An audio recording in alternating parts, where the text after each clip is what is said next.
Dinosaurs have long been a source of wonder that over the years have influenced society as well as the media. Like take for example Jurassic Park 1, 2, and 3, King Kong. How about the dinosaur-inspired Godzilla? Or what about Barney?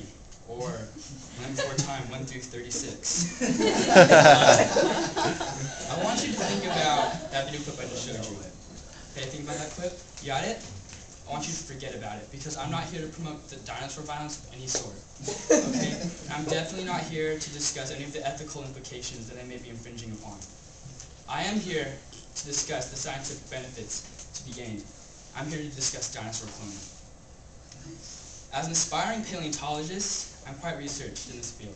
As a matter of fact, come July I'll be traveling to Bangkok to help excavate the remains of a pterodactyl. So, I want to talk about how dinosaur cloning can verify theoretical research methods, how it can give us a better understanding of global warming, and the technology that I'm going to discuss is only a few decades away.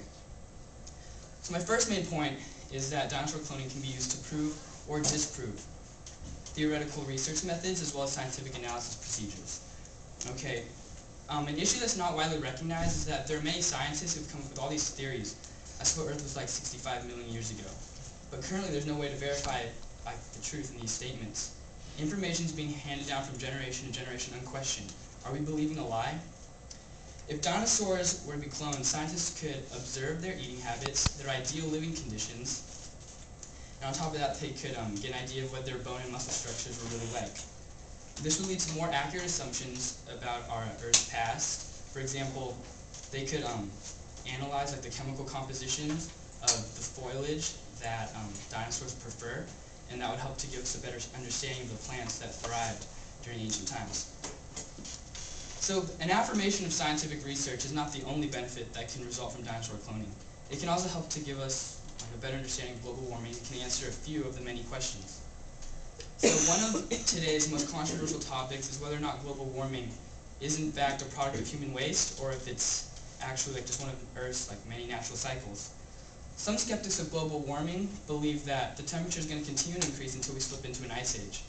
And a lot of scientists believe that millions of years ago, a comet hit the Earth, which is what started the ice age, which is what led to dinosaur extinction.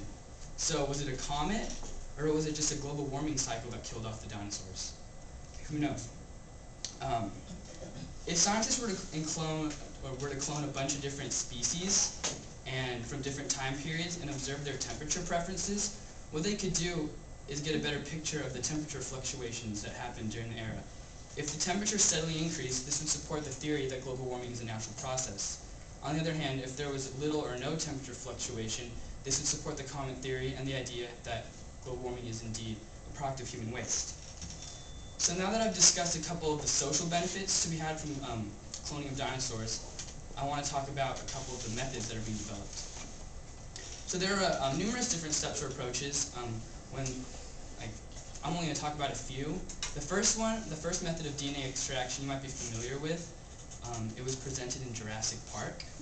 It is a feasible method apparently. This involves taking a mosquito that was fossilized in amber shortly after biting a dinosaur, and by analyzing the DNA, they might be able to get a better idea of what they need to do. So there are many skeptics, but there are also some supporters. According to Charles Pellegrino, there are mosquitoes of this sort being stored under refrigeration, just waiting for technology to catch up. Another method of DNA extraction would be to take DNA from dinosaur marrow that was fossilized in just a certain way. And also, according to Pellegrino, there are also dinosaur bones being stored under refrigeration. So once the DNA is extracted and decoded, scientists need a way to bring this genetic code to life. According to Time magazine, it might be possible to alter the DNA of a close dinosaur relative. For those of you who are unfamiliar with a relative of Tyrannosaurus rex, I have a video clip for you guys to see. Yes, please.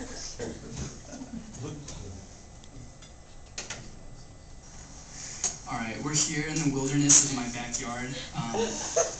I can't do this in class because I didn't want to bring chickens to school. Here they are. In a second, I'm going to go catch one so I can bring it up for closer observation. And I want you guys to notice how they run. Okay, it's somewhat reminiscent to the gait of a dinosaur. Alright, here we go.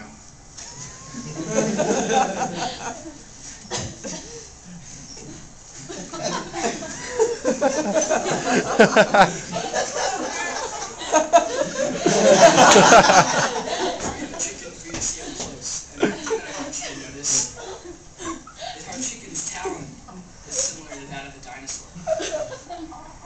Another thing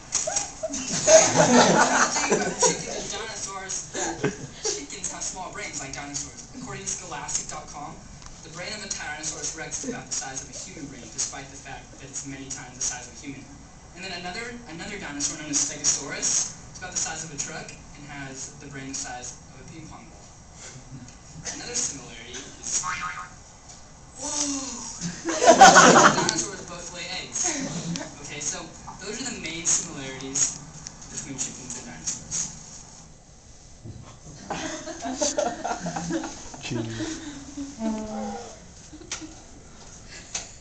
So, chickens are a potential candidate for genetic alteration. So now that I've discussed the benefits and the possible methods for cloning dinosaurs, I hope that you guys can see why more attention and more funding should be given to dinosaur cloning initiatives. According to Time magazine, there are still twice as many dinosaur descendants as there are mammals on Earth. There's so much to learn about Earth's past. There's so much to be gained in the field of science.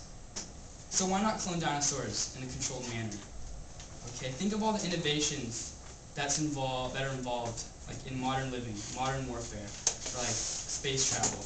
Those innovations didn't exist a century ago.